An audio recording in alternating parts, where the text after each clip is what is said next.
before this video starts, this video was inspired by Hugbees' Roasting Every State series, so I guess go check that out. Why in the ever-loving fuck would you enjoy this tower?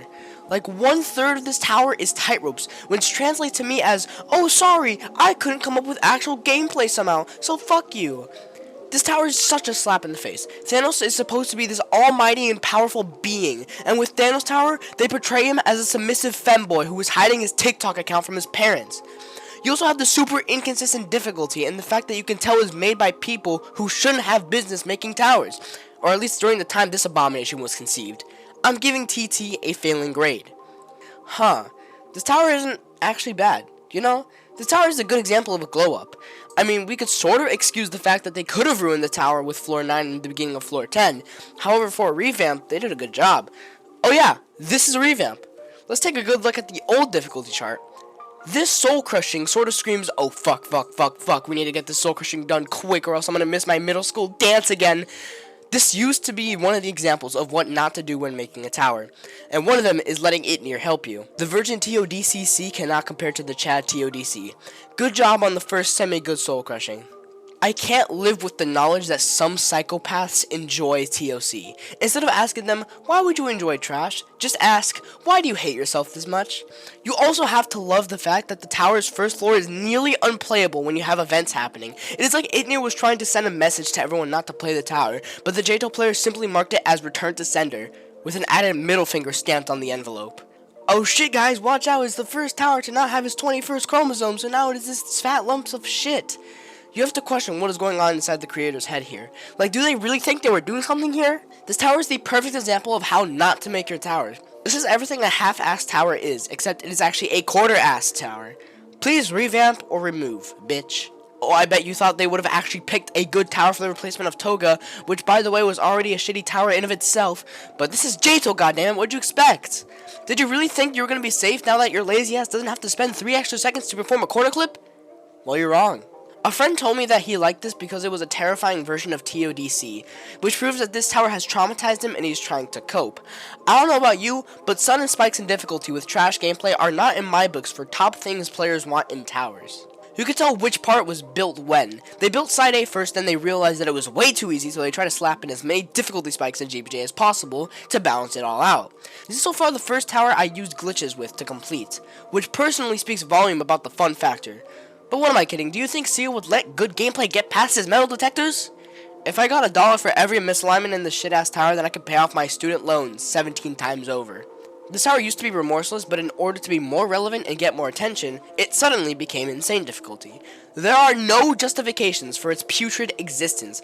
Like, have you seen the conveyors that make it hard to tell the speed, so you end up either undershooting or overshooting the jump with a 12% success rate? I don't know about you, but I didn't start jerking off because of the beauty of the tower, because Client Object Fan isn't very attractive in my opinion. I mean, compared to every other Ring 7 tower, this isn't super bad, which honestly speaks volumes about Ring 7. This is a type of tower that is fun to play through with no clip, but once you grind it, you start wishing the creator never discovered JTO and had a successful and fun life while you whine and cry over this shit. Literally, there is no other reason to do this besides the trail, which is somehow longer than my cock. What the hell? Okay, so I love this tower and I hate this tower at the same time. The gameplay is something I would say smash to, but the gimmick of suffering outside makes me realize that it has an STD, alright? I also find it extremely funny that JTO devs were so wrong about the difficulty. That they were 2 whole difficulties wrong. 2 whole difficulties, and we're talking about the nerf version! This question is for all my fellows out there that really like TOEI. Ready? Give me one good reason why you like this tower, because I'll be able to come in, instantly counter your opinion, and use it as a prescription for antidepressants, because liking TOEI is the equivalent of self-harm. You see those X's? Those are called red flags. You see this girl? The signs are there, yet you ignore them. You know she's not good for you, yet you try so hard to make her stay. It's time you leave. Accept that she doesn't want you and leave. You'll be better. There are more fish in the sea. Yeah, suck my balls if you like this tower. Wait, hold on, I kinda like this tower. Am I gay? The gameplay is as annoying as your ball sticking to your thigh and you not being able to do anything. The gameplay is as annoying as your pee-pee being itchy in a public setting. I am making way too many penis jokes, but goddamn it is fucking hilarious. Damn, okay. I see that this tower is actually quite good. I mean, we could ignore the fact that falling past the 5th floor is a GBJ. Holy shit, the JHL community has double standards. We hate towers with GBJs, yet this tower has it for 5 floors straight, and we love it! I guess it does have pretty good gameplay, but usually if I saw a GBJ, you bet this tower is automatically getting nothing higher than a C+. Yet, this somehow blew me away. I can't get myself to roast this tower. You know how I feel about this tower. I can roast this tower because you know exactly how I feel about this tower. This is like the Tossum incident, where the actual gameplay is at worst insane, but the tower creator wanted it harder, so instead of buffing the inside, they made an inconsistent, shitty, garbage, bullshit clusterfuck of everything a J2 player should hate. There's a reason why I hate this tower. It's janky, inconsistent, it's just simply not fun to play through, and the fact that people are fine with failing the final outside consistently means that these people need to be checked up. TUBK, get the fuck out of my video.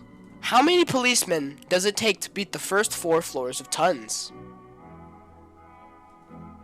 Jesus, I can't tell if this thing is worth my time or if I just hate it. Let's say for this example, I had a child that played J2, which first God rest their soul, but just for this example, let's say they play J2. If my child liked the gameplay, they would have to learn to like being pelted by chancletas. But on the other hand, if my child did like the gameplay, they would get some ice cream from the pedophile ice cream man down the street.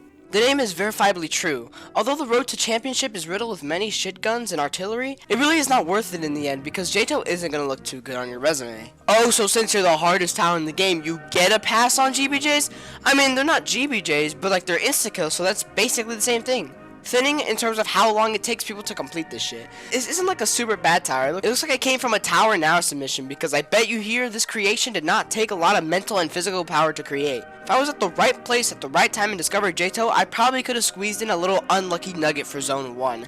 But then I would be roasted and harassed by J2 members and then featured in a video where some avocado dude roasts every soul crushing. I personally wouldn't want that on my conscience, so I'm happy I was underage in 2019.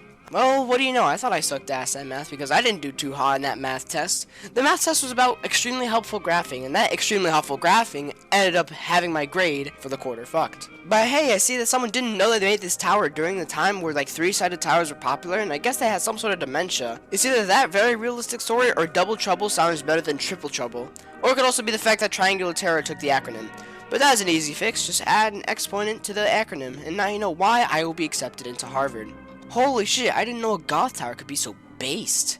But J2 players don't want to be reminded of the troubles of actually spending time with their very real friends and dad. I'm sorry I made a dad joke. Couldn't make any other joke to use in this suicidal tower. If only Tofak were there to support and uplift TOHH. Now that's a porno I would watch. There are like 2 floors that flat out ruin the tower for me. This tower should be named Thinning Layers, because my patience for these god-awful floors is slowly lowering with every failure. Hey, if you like someone, call them a Toa, because if this tower was a human. An honestly overrated tower. People never mention the inconsistency with clicking platforms. I know it's a Roblox issue, but maybe, how about this? Take that into consideration when making jumps that involve a leap of faith. Oh, we wouldn't want to make a frightening nightmare situation, right? Yeah, don't worry, we'll just put like the hardest floors on like the bottom. That will really entice people to play my tower. Okay kids, today we will learn how to count. So we will count how many stupid jumps exist in this tower. Ready?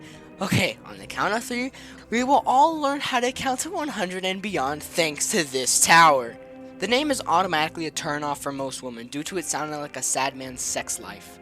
I kind of feel bad for the fella. I can't roast it. What is there to say? I just feel bad. I can't roast this anymore.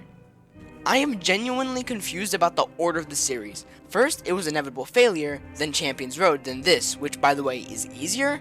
It also pisses me off because there's 2 towers in the spatial system that are involved in the series, and Toker, being a little rebellious asshole, decides that it wants to go in the Great Inferno. God, you fucked up the order. I'm just tired of all these trash towers, but hopefully the last one is actually fun and actually worth my time. Let's see it. Holy shit, they made the final stretch actually fun! I have to pinch myself. You're telling me that it's possible to make a final stretch not the hardest part of the tower and actually have good gameplay? I think, you know, I should really give this tower a shot. This is incredible. You've really outdone yourself, Uncanny Agony. Thank you. Thank you so much. Oh yeah, I kind of like this tower until they decided to pull out 4 whole final stretches worth of gameplay. and an insta-kill section at the end. This is above and beyond TOBK. Why would you do this to your tower? Did the creator was like, oh no, this is way too fun. We gotta ruin this. I'm actually kind of disappointed. I'm not gonna lie. But, God, bro, what a horrible ending. As I was editing this video, they announced a new soul crushing. Stop. Stop adding soul crushings. Please. We don't need another Forgotten Ridge tower. That realm sucks anyway. Stop, please. Stop it!